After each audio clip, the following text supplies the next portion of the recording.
va a hablar el doctor Matías Duarte.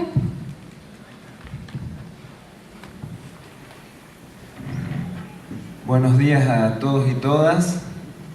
Es un placer y un honor estar en esta jornada. Le agradezco a Irma por haberme invitado. Tan rico lo que acabo de escuchar que me dan ganas de dejar de lado lo que había preparado para comentar, hacer algunos comentarios sobre lo que dijo Mirta, pero me voy a atener al plan y voy a tratar de resumirlo.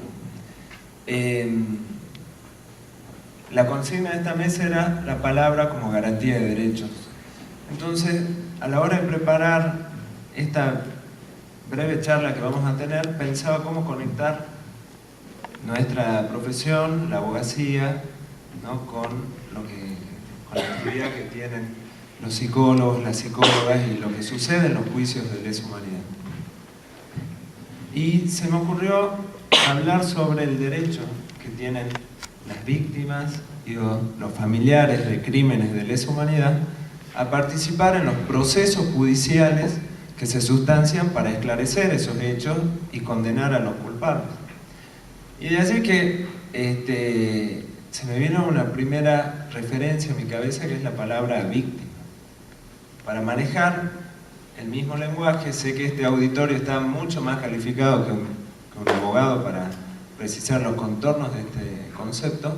Sí les quiero decir en qué sentido las voy a usar en esta exposición. Y los abogados tenemos al alcance de la mano simplemente el diccionario de la Real Academia Española. Entonces, como víctima, entiendo a toda aquella persona que sufre un daño por culpa ajena o aquella persona que muere por culpa ajena, que son las acepciones 3 y 4 que están en el diccionario. Pero dijimos víctimas en crímenes de lesa humanidad. Entonces estamos hablando de personas que sufren un daño, pero no es cualquier daño. Es un daño manifestado a través de privaciones de su libertad, torturas, homicidios, pero en un contexto de crímenes de lesa humanidad. De allí que sea necesario también que hablemos sobre los crímenes de lesa humanidad y que tratemos de definir y separar estos crímenes de los crímenes comunes. Digamos, ¿qué es lo que difiere a uno de otro? Una primera aproximación a este tema lo encontramos en el sujeto pasivo o quien es víctima de estos crímenes. En un crimen común, ustedes saben, hay una lesión individual. En ambos casos se lesionan derechos e intereses fundamentales. En un homicidio común se lesiona la vida y en un homicidio sucedido en un contexto de lesa humanidad también se lesiona la vida. ¿Y qué es lo diferenciador? Que en uno es una lesión individual y en el otro se lesiona toda la humanidad. De allí es que la referencia a lesa humanidad se hable a una ofensa a la humanidad. Pero para que estemos dentro de un contexto de crimen de lesa humanidad se tienen que dar otros requisitos, que sean actos graves, aberrantes, por supuesto, como el homicidio, el exterminio, la esclavitud, la tortura, pero que se den dentro de un plan de ataque sistemático y generalizado aplicado sobre la población civil y que este ataque generalizado y sistemático sea como producto de una política de Estado o para promover una política de Estado. De ahí viene otra característica de los crímenes de lesa humanidad. ¿Quiénes pueden cometer crímenes de lesa humanidad? El Estado, por supuesto, y últimamente está muy en boga la discusión de que también puedan cometer crímenes de lesa humanidad organizaciones que actúen dentro del Estado y que tengan un ataque generalizado y sobre la población civil. Los crímenes de lesa humanidad suceden no solo en tiempos de guerra o de acción militar, también en tiempos de paz y en tiempos de democracia formal. Hecha esta aclaración, entonces vuelvo al tema de la participación y el vínculo con la palabra como garantía de derechos. Toda persona que es víctima de un crimen de lesa humanidad tiene derecho a que se esclarezcan los hechos se identifiquen todos los responsables y se le apliquen las sanciones que correspondan. Estas son obligaciones medulares, centrales del Estado argentino. Pero además de estos derechos, tiene derecho a participar en el proceso judicial en el cual que se haya iniciado para esclarecer estos hechos y de los cuales fue víctima. ¿Cómo hace una víctima o un familiar de una víctima para intervenir en un proceso judicial? A través de figuras que están previstas en las leyes procesales de nuestro país, en el Código Procesal Penal de la Nación, que puede ser a través de la figura del querellante en el caso de la acción penal o del actor civil en el caso de la reparación de los daños. Esta intervención de los familiares y de las víctimas en los procesos judiciales les brinda derechos y facultades de suma importancia, como por ejemplo ofrecer pruebas, acercar testigos al juicio, presentar documentación, controlar lo que hagan los funcionarios del Poder Judicial y del Ministerio Público en el juicio en el que las víctimas y los familiares son principales interesados, y principalmente participar en el juicio oral y público, que vendría a ser la etapa previa que concluye el juicio. Esta participación de víctimas y familiares no se puede dar en el proceso judicial en cualquier momento. Hay determinados plazos y momentos para efectuarlos y que están previstos en la ley. Puntualmente es hasta que la causa se eleva a juicio.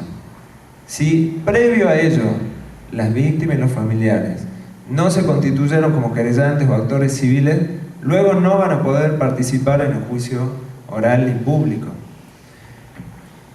Esto del derecho a participar en el juicio en el que se va a esclarecer lo que los responsables de los crímenes de lesa humanidad le hicieron a la víctima o a los familiares parece una obviedad, una verdad de perogrullo, ¿no? Y que debería suceder, que debería ser moneda corriente, pero eso no es tan así. Y ahora entro un poco a tocar el tema de lo que sucede acá en Salta. Nosotros sabemos que la mayoría, por no decir todos los juicios en los que se sustancian crímenes de lesa humanidad, fueron impulsados inicialmente por los familiares, por las víctimas, los familiares, por las víctimas, por los familiares, las víctimas, por los organismos de derechos humanos, y fueron luchas y procesos en contextos de suma hostilidad.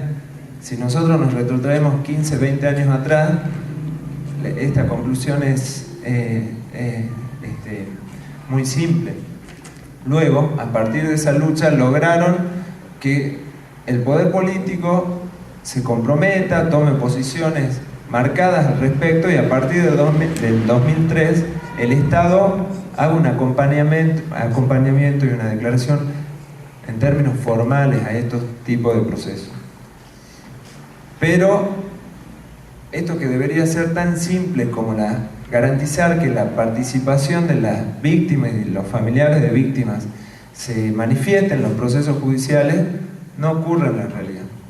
Hay muchos procesos judiciales, muchísimos, donde familiares y víctimas de crímenes de lesa humanidad no participan. Para dar algunos ejemplos, en la provincia de Salta estoy interviniendo en un proceso judicial como patrocinante de la querella de la Asociación de Periodistas de Salta por el crimen de Luciano Jaime, un periodista que fue asesinado en febrero de 1975. Se le colocó dinamita alrededor de su cuerpo y se la activó. Este proceso judicial fue en febrero de 1975. Desde febrero de 1975 hasta el año 2012, que es donde ya se encontraba ese proceso en etapa de juicio oral, no había sido llamada a declarar nunca, ni una sola vez, su esposa. Ni en la etapa de investigación, ni en la etapa del juicio oral y público. En la etapa, los procesos penales, muy breves, podemos distinguirlo en dos grandes etapas. Una etapa de investigación o de instrucción, donde se investiga y se reúnen los elementos, y si el fiscal entiende que está todo reunido, se pasa a la otra etapa, que es la de juicio oral y público. En ninguna de las dos etapas había sido llamada a declarar, ni siquiera había sido ofrecido como testigo. Entonces, este es uno de los casos, por supuesto, que nosotros ofrecimos su testimonio y fue a declarar por primera vez. Se enteró por la citación judicial que estaba sustanciándose el juicio oral y público por la muerte de su esposo. Fue un caso tremendo. Y su testimonio fue realmente esclarecedor, y entendemos que para la sentencia que va a ser en las próximas semanas va a ser relevante. Pero no es el único caso.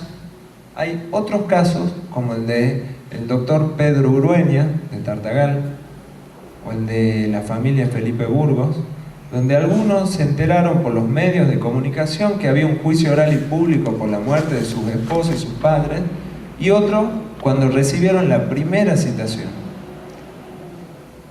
llamándolos a declarar en el año 2012 o 2013. Entonces, acá viene esta relación entre participación y la palabra como garantía de derechos.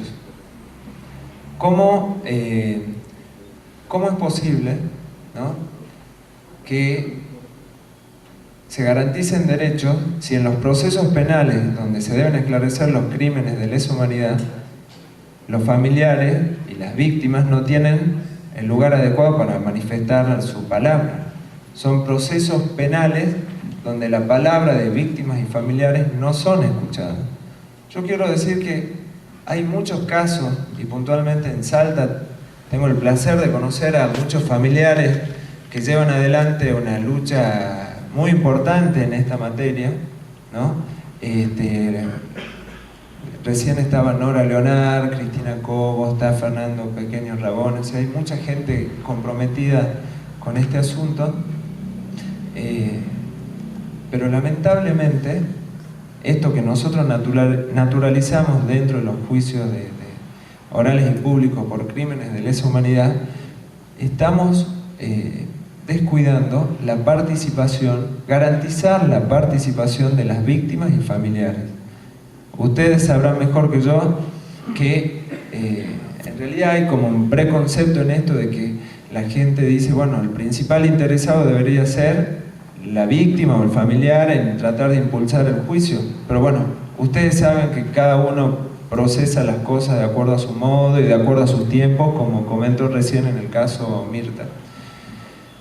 Y en este momento, en la jurisdicción de acá de Salta, hay muchísimos casos que fueron elevados ya a juicio oral y público sin que se les haya notificado a las víctimas y a los familiares que tienen el derecho a participar en estos procesos penales. Entonces, para ir cerrando, este derecho a la participación está íntimamente vinculado con la palabra. Y si no se garantiza el derecho a la participación de víctimas y de familiares, la palabra de ellos es excluida del sistema judicial. Simplemente